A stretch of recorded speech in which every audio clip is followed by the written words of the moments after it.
Well, let's rock and roll because listen, diversity is actually what we want. We know that diversity, equity, and inclusion helps us win. Just on a personal level, each and every person who has a significant other, do you go to the same restaurant every time? Do you order the same food every time? We like diversity everywhere in our personal life. On the NFL football field, do you think a team that runs the same play the same way every time wins a game? Of course not. Diversity of plays, diversity of people and personnel, that's how you win a championship. And I can tell you from winning Super Bowl 50, when you have a great group and when you really want to achieve, you don't care about the differences in someone else. You actually, in fact, become enriched both professionally and personally because of different people and different ways of thinking. And to help illustrate what I'm talking about today, I want to start with a story. I want to introduce you to Jim and Kathy Howe. They just celebrated 40 years of marriage. They're at the top of Mount Sanitas, a mountain hike here that they decided to do together to celebrate one of their anniversaries. Jim worked over 22 years in 2 jobs, one with Ball Corporation and other as a geologist, finding different types of rocks that would change energy in our country as we know it. Kathy was 27 years a pastor at a non-denominational Christian church after being a parole officer for over a decade. Now, imagine as these two came together and as these two grew their life, they had 4 children. And imagine as their youngest daughter came home one day and said, "Hey, mom and dad, I found a guy. He's African-American and he's Muslim." I'm sure that was quite the shock to these two parents, right? Especially Jim's literally from Farmer City, Illinois. I can't believe it. The city's called Farmer City, Illinois. And they may have had many objections. And if they did, we don't know. Because here's Jim and Kathy celebrating their first grandchild. There's my mom right there on the right and my father right there on the left. To further prove how diversity enriches the life in this picture, Jim would later give my dad his kidney in a match program as my father needed a kidney transplant. Now, Jim practices agape love. He practices the love he says he learns in the book that he believes. And here they accepted a Muslim and an African-American to their family, even though their history may not necessarily speak to being open to that. And here's Jim celebrating after we won the AFC championship with my lovely wife and myself. That smile on his face, that only comes because Jim allowed himself to have an open mind, allowed himself to diversify what's possible. And oh, by the way, diversify what kind of parties he goes to, because I promise you, AFC championship and Super Bowl parties are some of the best you'll ever go to. So Jim and Kathy Howe, married 40 years, as established and as American as you could possibly become. But they only reached incredible heights of joy and experience in their first grandchild because of diversity. And that's because, as we know, diversity, equity, and inclusion helps you win. And in case you don't believe me, I want to give you just one stat to prove why you should continue to be excited about this presentation. 19% increase in your revenue if you hire and retain diverse talent. Let me say that again. You will show, and this is by the Boston Consulting Group, that companies that hold and retain diverse talent increase revenues 19%. Now, an NFL team, there are all kinds of colors and thoughts and personalities, and yet coming together as one, choosing to celebrate each other's differences, accepting everyone's differences, that's how you win. And if winning for you doesn't look like diversifying in your personal life, know that winning in your professional life depends on diversity, equity, and inclusion, because your competition is also becoming more diverse, is including more people. So if you want to continue to grow, if you want to continue to be successful, you better start diversifying your talent, the ideas, and the ways in which you produce success. Now, let's start, because I'm going to give you some tools to really manage this world, right, of diversity, equity, and inclusion. Listen, I understand 60% of Americans do not have an African-American friend. 90% of Americans do not have a Muslim friend. right? So I understand that people are coming from this from many different areas. And what I love is that you've had Mosaic here. What a phenomenal accomplishment by your company to really bring different ways to get involved and get engaged. And we're going to talk about that engagement. I'm going to give you those tools to be successful. And we're going to laugh at me a little bit about times when I wasn't successful in diversity, equity, and inclusion. And I want to start by asking you one question. I want you to write it in the chat. What kind of teammate are you? I'll give you 15 seconds to answer in the chat. What kind of teammate are you?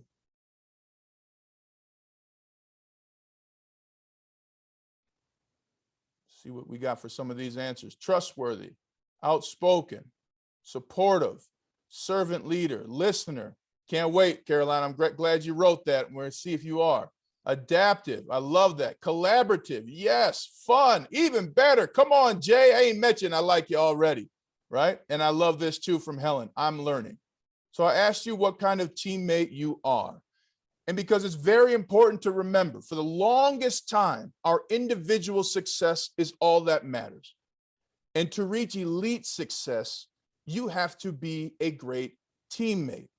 Now, a couple of stories I have that illustrate this. Number one, so I was drafted by the Broncos in 2007. I was fired in 2011. I came back in 2015, but at the end of 2011, right, before I went to Houston for 2 years and Kansas City for a year, I was with Peyton Manning.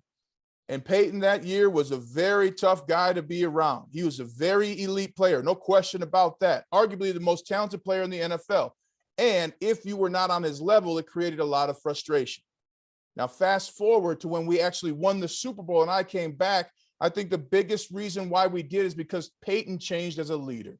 He understood it doesn't matter how great he is, because they would go on in that 2011 season to set the record for an offense, right? They would set records that still stand to this day in the NFL. And they got their butts kicked in the Super Bowl because they went against the team. And so when I returned in 2015, Peyton Manning was a great teammate. He was a Hall of Fame teammate in addition to being a Hall of Fame player. And no surprise that we won. My individual life and in your life, you had to do the right things to get where you are today. You had to go to school, graduate, fight through tests, get answers, find new solutions. And yet, even going to Notre Dame and getting drafted to the NFL, that didn't make me a champion. I had to be a great teammate. And if you want to think about diversity, equity, and inclusion in a different way, think about being a teammate for your team, right? So what kind of teammate are you? And look at some of those answers that your coworkers put. Now, diversity, equity, inclusion all comes down to engagement. This is going to be a big theme. That's really what we're talking about. It's not enough to have people around you who are different. You actually have to interact with them, right? So I'm going to give you some quick tools from the broadcasting world and the NFL world. And we're going to start by this. The number one way people say they lead is that they lead by example. I don't have to ask you or unmute you. I know that you've experienced this. I know that this is the number one way. If I were to ask everybody here, how do you lead? Well, I lead by example. Now, let me ask you, right? As an offensive tackle, I'm going to get you ready to play in the NFL. All right, I want you to move your shoulders, move your hips a little bit, right? Run your feet on the ground to kind of warm them up, get your mind tapped into them. All right. And I want you to focus on your target. Now, are any of you ready to be an NFL offensive lineman? Of course not, right? Because what I gave you just lacked context. Now, however, I was next to a player when he ended his career because his hip went out. And I was there when the trainer said, "Did you warm up your hips? This could have prevented this." He said, "No, I didn't even think about it." That's crazy, right? And so what I'm doing now is I'm leading with an example. Whenever you're in diversity, equity, and inclusion conversations, lead with an example. Oh, I heard this awesome speech by a Muslim who went to Notre Dame on diversity, equity, and inclusion, right? Start there. And for people who are diverse, come from diverse backgrounds, have diverse families, lead with an example. See, I was raised, my mother's white, my auntie's white, my mother's entire side.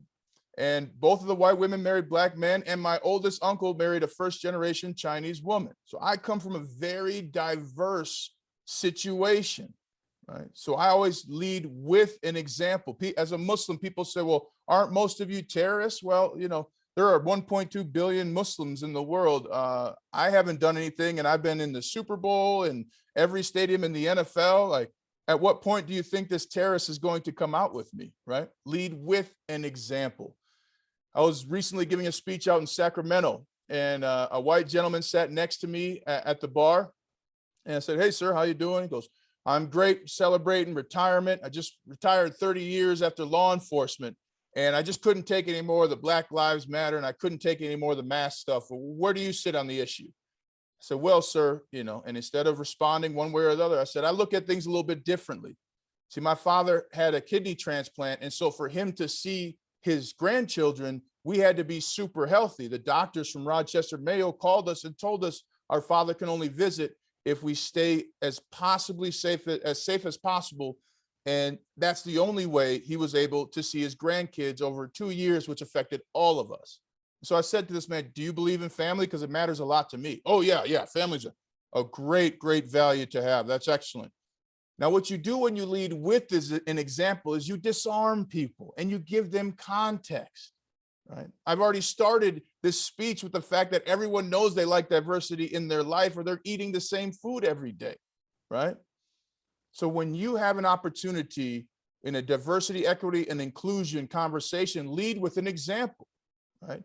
This is what we did do. This is what we didn't do. This is what we have done in the past. Each and every one of us likes diversity. A way this really helped us win Super Bowl 50 is we had a teammate on the offensive line that was making so many mistakes. We weren't going to go to the playoffs, let alone a game to win the Super Bowl, excuse me. And players screamed at this guy on the field. Coaches screamed at him on the sidelines. No surprise, he didn't improve. Everybody was trying to lead by example with my teammate. Well, one day I went to him as the leader of the offensive line and said, hey, man, listen, at your age, I made 2 to 3 mistakes a game. And then I feverishly started taking notes. And I made 2 to 3 mistakes a year. And I walked away. Now, the next day, that young man, he had 3 pens and a notebook ready to take notes, and we won the Super Bowl. Because when you lead with an example, the example you give will be the example you see. People need to know that you improved at some point. All of us have improved around diversity, equity, and inclusion, whether it's language, whether it's another way to think, whether it's accepting someone for their human experience. You have knowledge that you can lead with. It's so tremendously powerful. And it allows as well for you to show acceptable vulnerability just by speaking one word, with. Lead with that example. Leading by example lacks context. It lacks a story that people get behind, a story which, by the way, the Harvard Business Review said is more valuable than an MBA. Take that opportunity to connect with those different than you in your personal and your professional life by leading with an example. Show that vulnerability. Show how much you're willing to care. Show how much experience you have in making successful teams and being on a successful team. And most importantly, being a successful teammate. So more on engagement. Now that you know how to lead with an example, here's a little bit of piece of info from the broadcasting world. I've been fortunate. I was selected by the NFL as a broadcaster to go through their broadcasting boot camp, spent some time with the Sports Business Journal learning about what they do, En Vogue, Condé Nast. And no matter who it is and what they're talking about, wherever we're at, we crave community, and community is all around engagement. And when you engage in these conversations, or someone engages with you about diversity, equity, and inclusion, ask 3 types of questions: how, what, where. How, what, where? And where is really the golden question, because all of these answers give someone the opportunity to respond. And remember, when we ask why questions, there's a negative connotation behind it, right? If my wife's parents, when she told them about me, said, well, why do you want to date somebody different than you? Wouldn't that be a little bit of a question that has a connotation, right? If Peyton Manning said, well, why do we have people of different colors on this team? Doesn't that give a negative connotation, right? How, what, where. These are powerful ways to start a question. And these are ways that are going to create connection, and they allow you to follow your curiosity. Because whether you ask a how, what, or where question, we're all curious. And one of us said that to be a good listener, that to be a great leader, they're a great listener. Well, I really, really hope so. I hope that's the truth.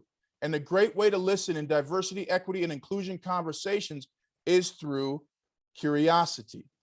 Now, the year we won Super Bowl 50, we had these code words for plays, right? We had East Coast and West Coast, which meant we're running to the right, we're running to the left. And we were facing a team that we had faced previously in the season. And so Peyton Manning came to us and said, hey, I'm kind of concerned that these guys are going to know what plays we're running. What can we do differently? What can we call these plays differently? I said, well, he goes, well, I said, what plays, Peyton? He goes, East Coast, West Coast. I said, okay, call it Biggie and Tupac. And he goes, do you think guys will know what that means? Yes, Peyton. I think many of your NFL teammates will know that Biggie's on the East Coast and Tupac's on the West Coast.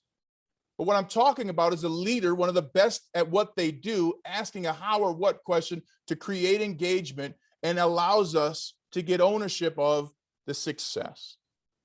A great question when you don't know what to ask is, where are you from? It's amazing how people light up when you just ask them the simple question, where are you from? Larry King, who recently passed, he said his number one thing he would ask people is, where are you from? Or if they had a book, he said, you wrote this book, what made you write it? How, what, where? These are questions that we can really use to engage in tough conversations or great conversations, conversations about change, conversations about growth. How does that fit here? How are we being consistent? What can we do more? Where can we show up to create change, to increase our revenue 19%, to make people feel welcome on our team? Continue to cultivate that curiosity. See, when you're playing in the NFL, you're curious every single play. What's this guy going to do? What's this? Now, you can prepare all you want, but it's only by following your curiosity that you're going to find success. Oh, that safety's coming down. That means the line's going to move. All right. I'm curious why this has happened, why that's happened. Your curiosity is a key to create connection. Diversity, equity, and inclusion is about creating new connections that benefit your personal and professional life. Make sure to be curious. Ask those how, what, and when questions. Ask a where question. Where are you from? How are you doing? What can I do to better serve you as a teammate? And this will also help you when you face adversity. And really, diversity, equity, and inclusion, you're going to find this sometimes. Let's be honest here. You're going to find some adversity in diversity, equity, and inclusion conversations. One of the times when I faced adversity, I was in an Uber and I had an Ethiopian Uber driver. And as an offensive lineman, I have a certain set of skills that I've perfected over time, which is eating and finding new restaurants and the best foods. Well, this Uber driver, as I said, was Ethiopian, and we start talking like, oh, I love Ethiopian food. I love Dorowat, and I love injera. And he's like, yeah, that's great. And I said to him, hey, man, well, where's the best Ethiopian restaurant in town? And he looks in the mirror, he goes, I don't know, man. I like burritos. And I was like, oh, no, what did I just do? How could I assume he would know, right, where the best Ethiopian restaurants were just because he was Ethiopian? I faced adversity, right? And yet, your success now depends on being a great teammate and how you handle adversity, really how you handle failure. You're going to fail at some point in the diversity, equity, and inclusion space because we've all learned something new, right? But how you handle this is what matters most. How you handle adversity, how you handle your curiosity, that's what creates the connection down the road that'll build your team, but also build your individual success. So how do you handle failure? All right, type that into the chat real quick. So I want to just see if you know how you handle failure. I'll give you 15 seconds. How do you handle failure? Not well. It's all right. Try. A lot of people don't handle failure well. A lot of people don't even like to say the word failure. Reflection. Face it with courage. Rebound fast. I love that. Right? Feel sad, disappointed, then try to find the learning. I love that because you got to be honest with what you're feeling. What's next? I love it, Jay. That's 2 for 2, brother. Learn from it, Pat. I love it. Stop, think, reset, get feedback. Absolutely. But at the end of the day, you have to take action. See, in the NFL, you get 40 seconds between every play, no matter if it's good or bad, to get back on your feet and try and win. Right? Sometimes in life, you don't get 40 seconds even, but you can take some time. But the key is to take action. And now you have tools. Right? With your engagement, lead with an example of a time when you had success because of diversity, when you met someone new and it led to something great in your life. Right? Take action by engaging with others with how, what, and where questions to see where you can succeed, to find that learning point, and understand that failure is going to happen, right? Each and every person here on this screen has failed. Me, probably more than you. And yet the reason we are here is because we continued to move forward. And I want you to remember what you do in failure so you can continue to build your resolve, no matter where conversations or people may take you in life. So how do you handle failure? Here's the big key. You live, right? Everybody lives after failure. So since you are going to live, what do you want it to look like? Your success depends on how you handle failure and how you overcome adversity. Remember, you choose what you can do. See, great offenses in the NFL, right? They change by saying 2 things: alert, which I'm sure if somebody was driving and you heard alert, you looked up, oh gosh, what happens? Alert, alert, right? My kids, I asked them, I said, what does alert mean? They said, emergency, daddy. But the team that that we won the Super Bowl with, the teams that are the best offenses year after year in the top 5 of the NFL, change by the words can. Hey, run right, can, run left. And what you do is you realize what you can do. Hey, can, oh, there's an opportunity. Remember, you choose your opportunity in diversity, equity, and inclusion. And this is where we're going, people. To say that diversity, equity, and inclusion is just a fad, that's like saying passing in football is going to be done and they're going to go back to running the ball. The cat's out of the bag, right? It's like telling your kids they can't listen to music after they found their favorite artist. It's like video games making people money. That didn't even make sense to me when I was a kid. Still doesn't really make sense to me now, but I understand that's the future, right? Diversity, equity, and inclusion. This is how we grow. This is where we are going. And you choose what you can do in this space, right? For some of you, it may be as simple as being successful and showing others it can be done. For others, it may be including those who are different than you in conversation. Yet for others still, it may be as simple as being honest about your human experience and leading with an example. Each and every one of you choose how you enter the diversity, equity, and inclusion market. And I wanted to show you this picture right here. This is Peyton Manning handing me down the Lombardi Trophy. For those who don't know football, the Lombardi Trophy is the medal trophy that you win. I believe the most beautiful trophy in sports, but I can be wrong, right? It's one of the happiest moments of my life. Do you think Peyton Manning cares what color I am? Do you think Peyton Manning cares what religion I am or what I believe, who I love? Because there is success that goes far beyond who we are, because nothing is like who we are together. And if you get stuck in who you are and your success, you are going to miss the greatest moments of your life. You're going to miss the greatest people. You're going to miss out on the greatest meals. You're going to miss out on the greatest sounds, smells, smiles. You will miss out on professional and personal joy if you fail to take the opportunity to include yourself and others to create the highest success you've ever had. Even John Elway there on the left does not care, I promise you, what color I am at this moment in time. And this is what we know from sports, right? For anybody who's been on a sports team, you have to perform together. But somehow, some way, when we start making money outside of sports, we think that it's us, that we can control and we can dictate. And if we just learn more, we just bring in more clients, this is what's going to change things.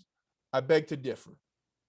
The greater teammate you are will bring your greater success. Right? 3rd and 12, Peyton didn't care who I was, what I was. He cared what I could do. And I promise you there are people on your team who are far more capable than you've ever given them credit for. Give them and your success a shot.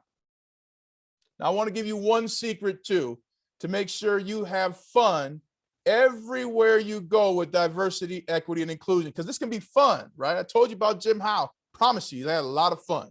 We call him Wild Jim, because he loves to smile and have a good time. So here's the one secret to having fun. Celebrate every win.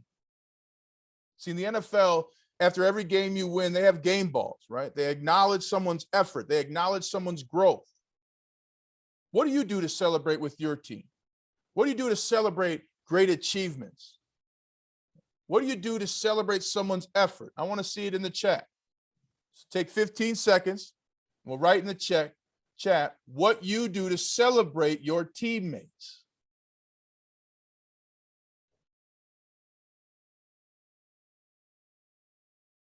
Oh, we're starting to come in now. What we got here? Publicity, recognition, highlight them, recognize them, happy hour. All right, recognition program. The A dance. All right, Wade, I like it. All right, team lunch, always. Great, so I'm glad that you guys have some things. Star Awards, thank you bucks program. All right, tell others about them, their work. You know what's amazing about when you celebrate someone else's success? People trust you. It's the wildest thing. If you celebrate someone's success and tell someone else about it, that's not a loss on you. That's people gaining trust in you. And then what happens when that person who you spoke well about gets that word? Oh, Carolina finds out Ryan Harris says something nice about her. Well, now she trusts me as well, right? I love that you celebrate others, Stevie. That's a great way to do it. But celebrate every win, because when we have fun, we become impervious to failure. We had bus 3 the year we won the Super Bowl. And the only rule on bus 3 where there were no rookies. I think you guys call them interns, right? They asked too many questions. It's time to have fun. And on that bus, we had some of the worst rappers, some of the worst country music singers, but we also had about 20 of the 22 starters on our NFL team. And that's because the veterans understood no matter win or lose, you got to have fun. Right? No matter win or lose, you got to celebrate every win. To lose in the NFL means that you've had so much success. It's incredible. Celebrate that, right? And sometimes as high performers, as teams that want to achieve new things, it's easy to forget the simple, small wins that are around us every day. What did it take for you to get here today? What did you have to overcome? Right? Did you need a job for that cup of coffee? Did you need a job for that house or apartment? Do you have an identity separate from your workplace that gets accentuated and gets freedom to explore, whether you're an artist or a musician because of your job? What obstacle did you have to overcome to get here today? Could have been this morning, waking up, but it also could have been a test you passed years ago, right? But when you celebrate every win with your team, you create bonds that are impervious to failure. And take that opportunity by celebrating every win. After I got fired by the Broncos in 2011 and came back in 2014, 15, we celebrated every win. I celebrated being there, being on the team and being successful, having my locker, right? Woo, oh yeah, rock and roll. So make sure to celebrate every win with you and your team. And in that way, you will include others who are different than you, and you will recognize the skills that will make you all successful as a team. So remember, you need diversity, equity, and inclusion to win in your personal and your professional life. And use diversity, equity, and inclusion to win through engagement. How, what, where questions. Overcome adversity like I did with my Ethiopian Uber driver. And celebrate every win. Include others in celebrations, and that way your team becomes its strongest. Diversity and equity and inclusion is the only way to win. So win together.